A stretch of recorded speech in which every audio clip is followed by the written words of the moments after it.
Kika! De retour sur la route. Ensemble, on va parler de clients de merde. Caca-prout, comme j'aime ça les appeler. Les clients caca-prout! Comme d'habitude, je m'en vais livrer une place. Puis là, ben, il n'y a pas de lumière. J'ai le choix entre deux maisons. Même une troisième comme l'autre bord d'un coin de rue. Fait que là, je me parque entre les deux premières. Je débarque. Je suis chanceuse, c'est une de ces deux-là. Yeah. Là, il n'y a pas de lumière nulle part. Je voyais pas l'adresse. J'ai cogné à la porte. En fait, j'ai sonné. Là, j'entends des gros chiens commencer à japper. Puis après 2-3 minutes, personne à la porte. Mais il y a de la lumière à l'intérieur de la maison. Puis j'entends quelqu'un qui crie « Suite! » OK, on va voir comme par en arrière de la maison.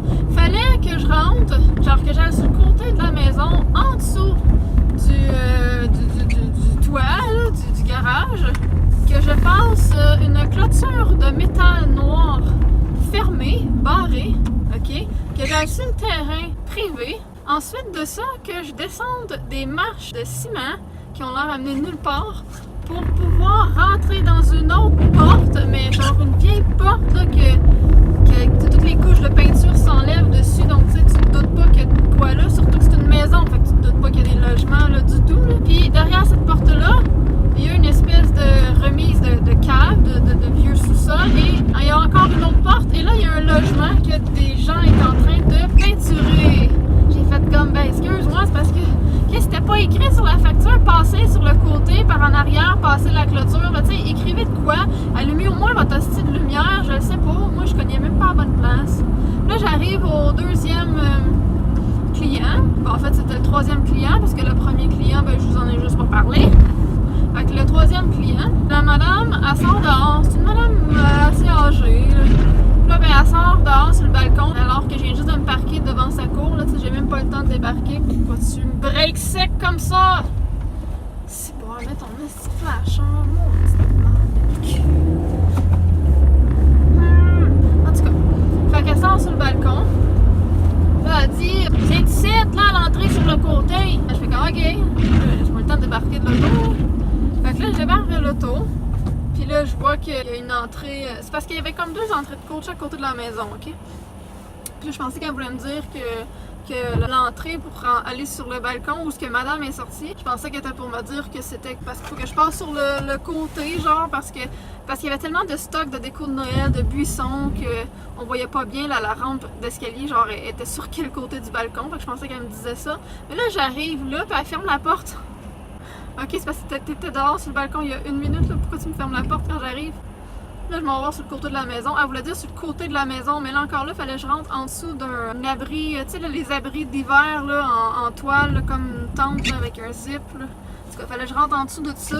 Tu sais, il faut le savoir. Puis la madame a dit, j'espère que c'est encore chaud. Pourquoi? Ben, c'est parce que j'espère que c'est encore chaud. Oui, mais pourquoi? Pourquoi vous me dites ça? Ben, c'est parce que ça fait plus qu'une demi-heure. Ben, câlisse, c'est normal que ça fasse plus qu'une demi-heure. Tu commandes la pizza, faut que tu laisses le temps de la cuire, faut que tu me laisses le temps de m'en venir.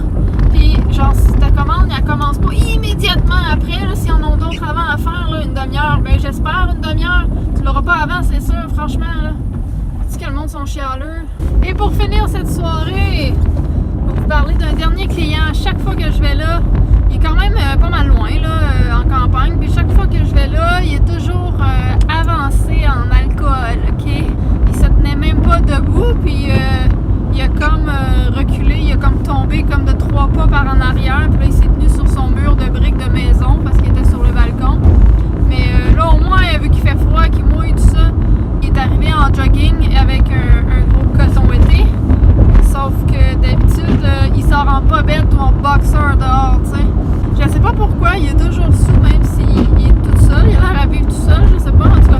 Mais c'est le même client que j'étais allé, puis il y avait des retailles de styrofoam, de polystyrène, puis j'ai demandé si je pouvais les avoir, puis il dit oh, oui, prends-la. Je tasse les morceaux pour pouvoir les apporter. Et il devait avoir 150 coquerelles, 150 cafards, en tout cas noirs, là, qui couraient de partout. C'était dégueulasse, des grosses affaires noires.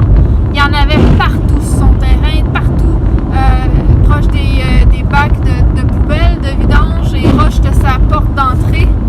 Mon Dieu, c'est dégueulasse, il est infesté, là.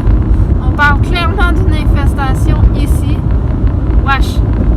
Fait que c'est ça.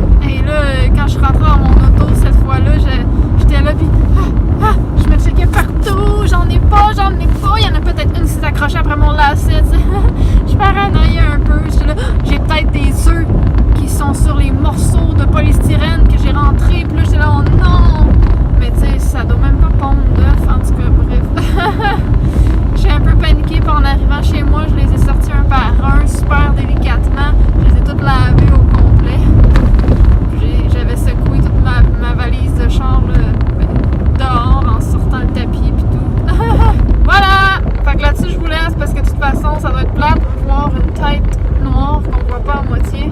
See you, sayonara! À la prochaine, monsieur et madame Pou. Merci, Tite Lady, Lali. Hey les amis, finalement, ça me rappelle un truc que je voulais vous dire, je vais finir avec ça. Quand vous êtes à une intersection et que vous tournez à gauche à l'intersection, dans une voie qui est double, et qu'une personne... Mon copain! On se calme! Et qu'une personne en face, admettons, elle va tourner à droite, dans la même rue que vous, qui est une rue à voie double, d'accord? Vous devez! Et là, j'espère que je vous apprends rien parce que sinon, vous faites partie des gens qui me font sacrer sur la route. OK. Dans la mesure du possible, à moins que genre ça soit vraiment squeezé puis que vous devez tout de suite tourner après sur quelque part, bref. Sinon, vous devez de tourner dans la voie qui est comme collée sur vous. Exemple, moi, je tournais à gauche. Donc, je vais virer sur la voie de gauche. Et la personne qui est en face de moi qui tournait à droite, elle va prendre la voie de droite. Comme ça, savez-vous quoi? On peut tourner en même temps! Sans se rentrer dedans! C'est comme ça que ça marche. Puis après ça, vous vous retassez si vous voulez changer de voie. D'accord? J'espère que je vous apprends rien parce que ça me fait sacrer. Puis là, en plus, genre moi, je vire dans ma voie, la voie de gauche parce que je suis à gauche. Puis là, elle me coupe dans le fond parce qu'elle se met direct en avant de moi. Je la crime. Tu vires dans ta voie à côté, à droite, la voie est libre. Là, je me suis dit peut-être qu'elle a viré dans la même voie que moi parce qu'il faut qu'elle tourne ensuite à gauche tout de suite. Ça. Mais non, genre, elle continue pendant des kilomètres comme ça. Puis en plus, elle roule à 40 dans la voie de gauche, à 40. Tu m'as coupé pour rouler à 40 alors que tu n'avais même pas affaire à tourner ce côté-là. Tu avais des kilomètres pour te retasser. Là, c'est comme fuck you. Hola Pepito, c'est Elikia. Je suis encore dans ma voiture pour vous parler de choses qui m'arrivent sur la route. C'est pas mal du pareil au même de ce que je vous ai déjà dit dans mes autres vidéos. Des lumières pas allumées, des gens qui donnent pas de pourboire, qui sont bêtes comme pas possible, du monde sur la route qui sont caves, qui me suivent dans le cul alors qu'on s'entend, j'étais une livreuse, là, fait que je vais pas au ralenti, là. Qui mettent les lumières sur les hautes, direct dans ta face, d'autres qui mettent pas de flasheur et que t'es obligé de freiner sec parce que tu te demandes ce qu'il fait. Bon, des trucs de même, ça arrive tout le temps. Par contre, il y a une affaire que je vous ai pas parlé, c'est les décorations de Noël, d'Halloween ou de peu importe. C'est parce que quand vous mettez ça là sur votre maison, à côté de votre porte d'entrée, whatever, ça vous dérange-tu de genre pas mettre de décoration devant votre hostie de numéro de porte? Ah oui, c'est bien cool, c'est bien joli, hein, mais c'est parce que ça n'a pas d'affaire là. Tout le monde met un sapin, une couronne, whatever. À Halloween, un fantôme, des lumières, toutes sortes de couleurs qui fait que tu vois plus rien, puis ça cache tout le temps le style numéro de porte. Là, ben, toutes les maisons font ça, une à côté de l'autre. La seule qui le fait pas, elle allume pas sa lumière, fait que j'ai aucun point de repère. Moi, j'arrive dans la rue, puis là, je cherche, mais tout ce que je vois, c'est des hosties de décoration. S'il vous plaît, là, mettez-la pas devant votre numéro de porte.